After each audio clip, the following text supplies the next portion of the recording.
லைட்டா ஊத்துனா போதும். So faith comes with responsibility. அதாவது விசுவாசமாகப்பட்டது ஒரு சில பொறுப்புகளை நமக்கு கொண்டு வருகிறதாக இருக்கிறது. So Samson's mother obeyed. சாம்சனுடைய தாயார் அதற்கு கீழ்ப்படிச்சார். Hallelujah. Hallelujah. So faith is not easy. விசுவாசமாகப்பட்டது சுலபமான காரியம் அல்ல. Faith is not easy. விசுவாசமாகப்பட்டது சுலபமான காரியம் அல்ல. It comes with lot of power but also comes with lot of responsibility. அது நமக்கு ஒரு சில பொறுப்புகளை நம்முடைய வாழ்க்கையில் கொண்டு வருகிறதாக இருக்கிறது. So all of you, we have to be responsible Christians. அதாவது நாம எல்லாருமே பாத்தீங்கன்னு சொன்னா ரெஸ்பான்சிபிள் பொறுப்புள்ள ஒரு கிறிஸ்தவர்களாக நீங்கள் இருக்கணும். We should take care of our bodies. அதாவது நம்முடைய சரீரத்தை நாம பார்த்துக் கொள்ள வேண்டும். Because we are the temple of the Holy Spirit. நானும் நீங்களும் தேவனுடைய ஆலயமாக இருக்கிறோம். We should make sure that we eat on time, eat right foods. சரியான நேரத்துல கரெக்டான நேரத்துல சாப்பிடுங்க. 7 மணிக்கு மேல சாப்பிடாதீங்க. We should make sure that we sleep well. அதாவது நல்லா தூங்குங்க.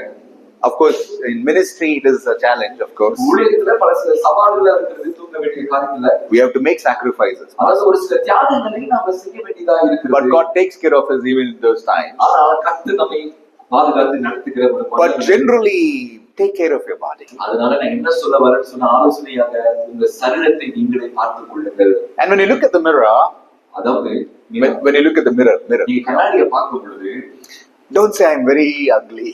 நீங்க நினைக்காதீங்க நான் கருப்பா இருக்கேன். See, the worldly fashion. Yeah.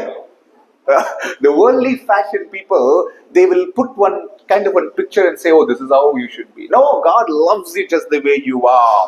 சில பேர் உலகத்தால் பாத்தீங்கன்னு சொன்னா நமக்கு எதிர்மறையான கருத்துக்களை நம்மை குறித்து அவர்கள் தெரியப்படுத்துவதாக இருப்பாங்க. ஆனா ஆண்டவர் உங்களை எல்லாத்தையும் பார்த்து சொல்றாரு, இல்ல நான் உன்னை நேசிக்கிறேன். Amen. Amen. So don't beat yourself. அதனால உங்களை நீங்களே தாழ்மைக்குள்ளாக்கி கொள்ளவே கொள்ளாதீங்க.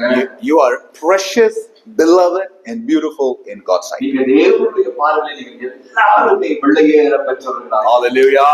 ஆமென் சொல்லுங்க. நல்ல கரங்களை தட்டி தேவனை. Hallelujah. Hallelujah. Hallelujah. Because sometimes that kind of a depression can make you be very irresponsible. நேரத்துல ஒரு சில பொறுப்பற்ற செயல்கள் நம்முடைய வாழ்க்கையில தகுதியற்றவர்களாய் நம்மை மாற்றி விடுகிறது. So faith அதனால விசுவாசிக்க கடவுள் comes with a lot of responsibility. விசுவாசமாகப்பட்டது எப்படிப்பட்டதா இருக்குது?